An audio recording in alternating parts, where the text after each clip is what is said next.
acabou para o Bolsonaro, acabou para o bolsonarismo. O Eduardo Bolsonaro foi posto de lado pelo Trump e agora as negociações vão ser entre Trump e Lula. Marcaram encontro para a semana que vem. É isso? Será que é isso? O discurso do Lula foi um discurso de palanque. Ele está em campanha para a sua reeleição, todos sabemos. Mas isso não aconteceu na ONU? Por que ele fez um discurso de palanque na ONU? Ele fez um discurso de palanque na ONU porque a relevância internacional do Brasil é nenhuma.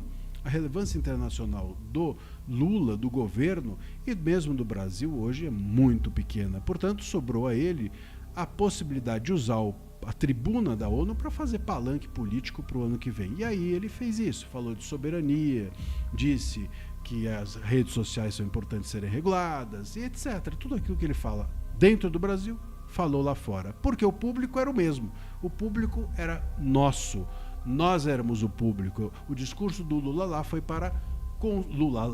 O discurso do Lula lá na ONU foi para consumo interno aqui no Brasil. O Trump não. O Trump fez um discurso muito assertivo para diversas direções, mas em relação ao Lula ele foi afável.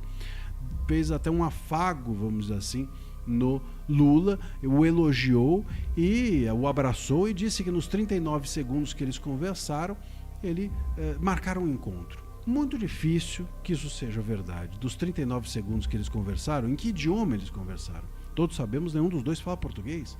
Em que idioma foi essa conversa?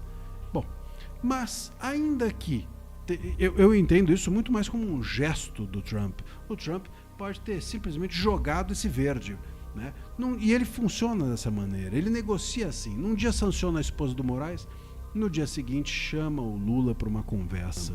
Agora, o problema é que o Lula não quer essa negociação.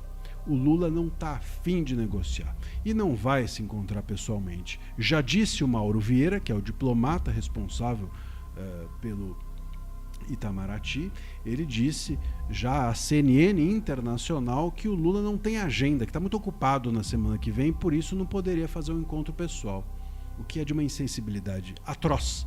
É ridículo ir à CNN Internacional dizer que o Lula tem uma agenda muito cheia, porque é óbvio que ao dizer isso, está dizendo que o presidente Trump não tem.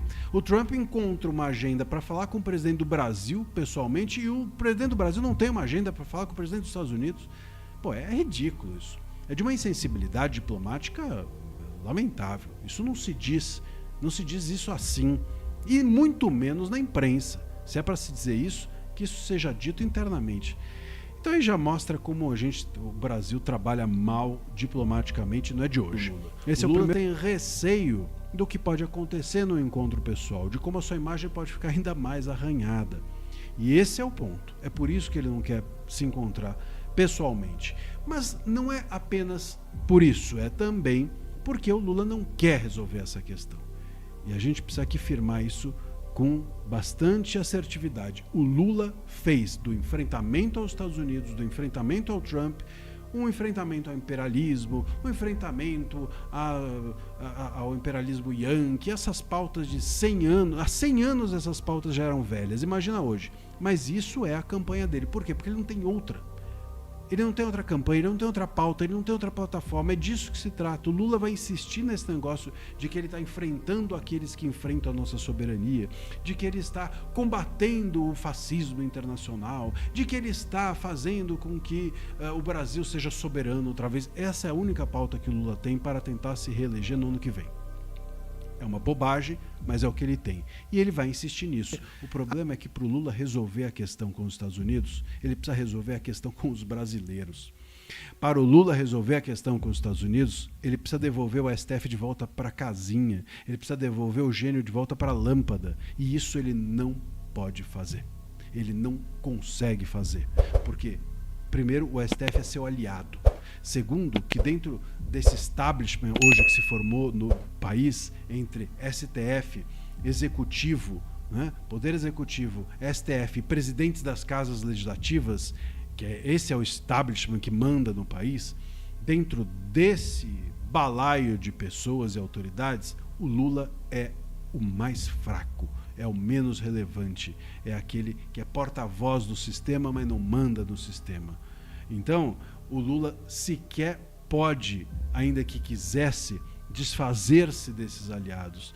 O Lula sequer pode, ainda que quisesse, mandar o STF voltar a ser só um tribunal constitucional, mandar os ministros voltarem a ser apenas juízes, tirar o poder dos presidentes das casas legislativas. Ele sequer pode. Quem manda no país é o STF. O Lula é a ponta desse iceberg, é aquele que aparece, mas não é aquele que manda.